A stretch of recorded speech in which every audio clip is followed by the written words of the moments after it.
Okay, so I want to talk about something that is very important.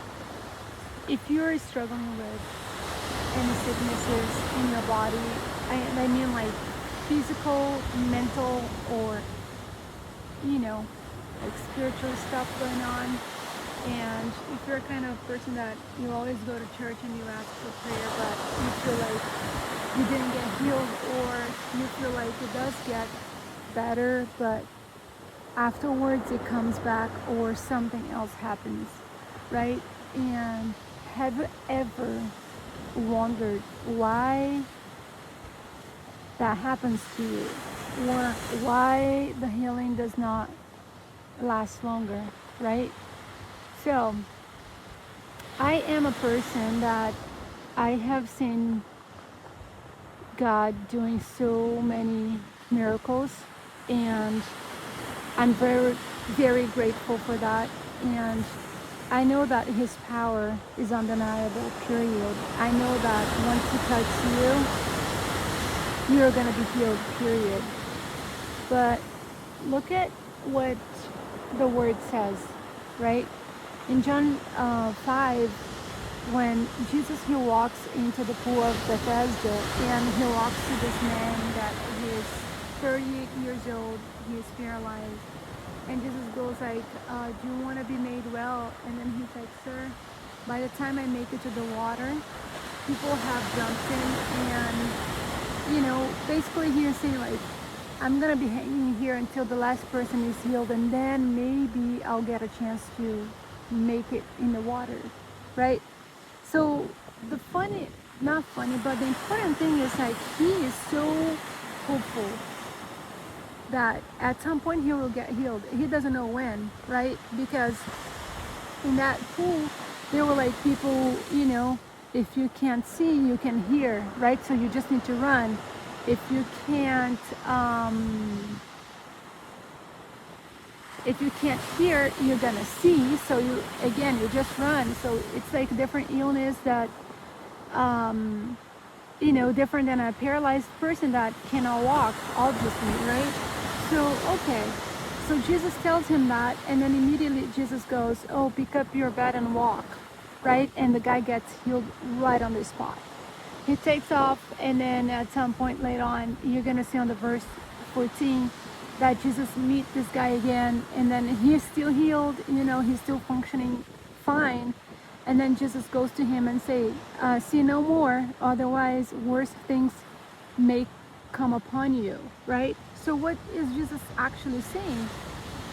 Jesus is pointing that, hey man, you are healed, okay? It is done, it is. God has given you the healing. He has touched you. But if you partake in sin, something's going to happen to your body, right? Because the word is so clear. The word says that we should not mix, you don't drink dirty water, right? You're going to look for the clean water. You're going to look for filtered water. And God is the same way. He doesn't want us to partake with the devil and partake with him. It doesn't work like that, right? So here is the key. If you're struggling and not being able to keep up with the healing, it's because there are sins in your life that needs to be addressed, or maybe even iniquity, or maybe even sins that has been passed down from generations to generations. And I just want to encourage you, we all are sinners, right? Like, period. Nobody is free from sin, right?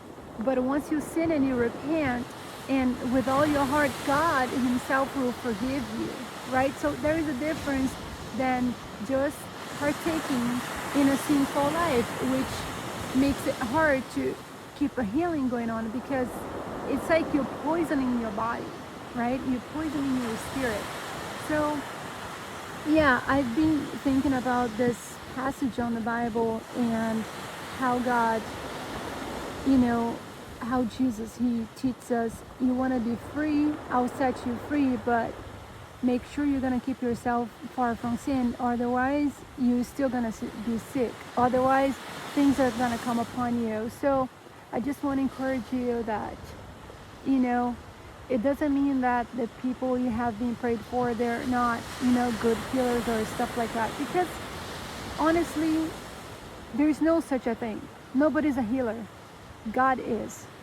He's the only one who heals. He is the only one who gives life, and life abundantly. So, you know, I just invite you, spend time with God and ask God, what have you done that has caused illness to come in? If you repent, you will be healed. It will be restored because the word is very clear.